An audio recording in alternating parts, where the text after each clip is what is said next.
Hi guys, my name is Volker and I love to make beautiful imperfect things. Today I'm going to show you how to do a provisional cast on, a technique that leaves you with a cast on without any edge or seam. With a provisional cast on you can make cuffs for socks or hats, such as this one that has the same stretch as the rest of your fabric, but you can also create fabrics that don't have any start or end at all. There's no seam in this, and even in this hat it just continues on forever without any seam. If you want to have a look at my patterns, feel free to head over to my Ravelry store. You'll find the link in the description below, and as always, don't forget to like this video if you find it helpful, or let me know if you don't. Okay, so what do you need for your provisional cast on? Obviously you need your working yarn and needles. Then you need some waste yarn, you need a crochet hook, you need some DPN or circular needles, and you need a pair of scissors. For the DPN or circular needles you can just use the size you're using for your project. If you have a size bigger it may be a bit easier in the beginning, and later on when you pick up the stitches a size smaller may be a bit easier. For the waste yarn you can use practically any yarn you have. I prefer a contrast color and a yarn that doesn't frizzle, so here I use some cotton yarn. So step 1. You take your waste yarn, you tie a knot into the end of the yarn just to mark this end.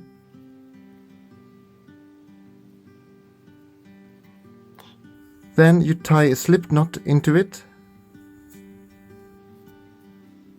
You take your crochet hook and you crochet some chain stitches just to have something to grab on. Then you take your DPN or circular needle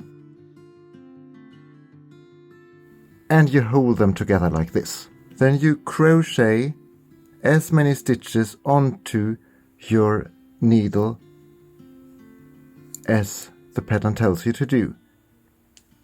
And as I said in the beginning, I find it a bit easier to use a larger size for the needle than what you're using for the rest of your project.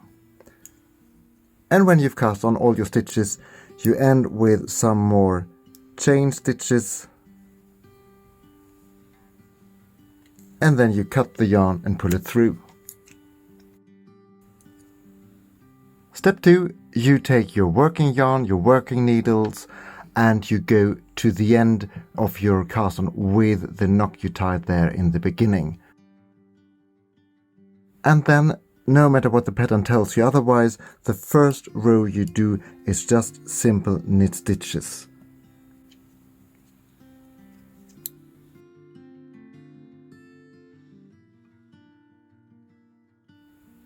And then from row 2 and onwards you just follow the pattern, whatever it tells you to do, and I'll meet you up again for step 3 when it's time to pick up your provisional cast on.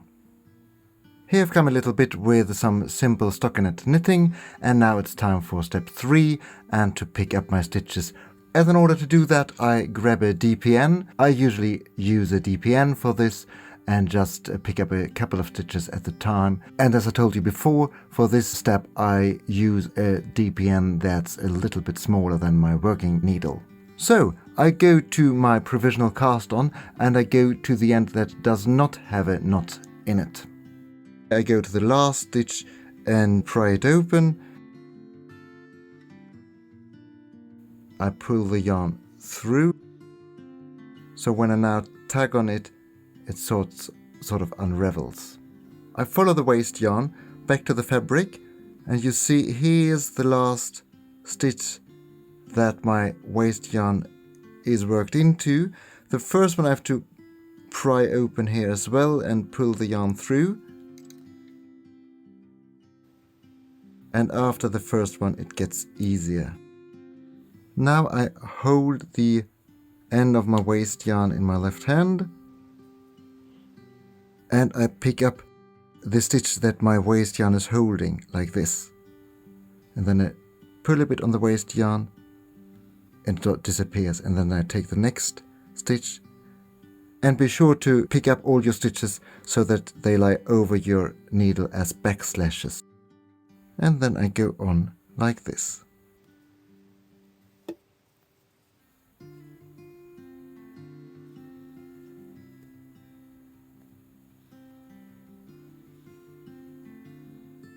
So here I have all my stitches from my cast on my needle, and now you can do all sort of things with that. For example, you can knit it together with another fabric, but what I'm going to show you now is how you do this cuff that you can use for hats and socks. And that's actually not complicated at all. One thing that you have to do is that you have to weave in all your ends before you proceed to the next step. I won't be doing this now because I just want to show you the technique of how you knit your things together. So you take your work. Here's my working yarn coming from this stitch, and all my stitches from my cast on are just behind my other stitches. So what I do is I go through here knitwise, and I just knit them together.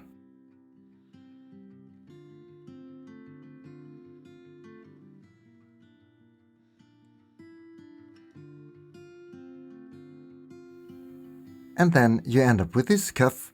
You see here's your cast on that is as stretchy as the rest of your fabric. That's all for today, guys. Take care and good luck with your project.